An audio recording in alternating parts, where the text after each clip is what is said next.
আসসালামু আলাইকুম। সবাই কেমন আছেন? অনেকের কাছে শুনেছি যে এখানে একটা নাকি চুলের ফ্যাক্টরি আছে, যেখানে বিভিন্ন রকমের চুল সংগ্রহ করে অনেক রকম ডিজাইন তৈরি করে এবং সেগুলো বাজারজাত করেন। তো দেখতে আসলাম। দেখতে এসে দেখি আমাদের ভিতরে ঢুকতে দিচ্ছে না। তাই কিছুটা দূর থেকেই একটু ভিডিও করে নিলাম। দেখেন কি সুন্দর! অবশ্য এই এলাকায় এত সুন্দর একটা কোম্পানি, ফ্যাক্টরি যাই বলেন, যেটুকুই হয় ছোটোখাটো হলেও খুবই সুন্দর। সবুজের সমারোহ চতুর্দিকে, সাথে তাল গাছ দেখেন ২ ধারে এত সুন্দর তাল গাছ। তাল গাছগুলোর মাঝখান দিয়ে রাস্তা। হেঁটে যেতে অনেক সুন্দর লাগতেছিল। তাই একটু ভিডিও করলাম।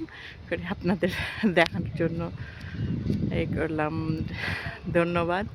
সবাই দেখবেন। আসলেও সুন্দর। যদি কখনো সময় পান আসবেন।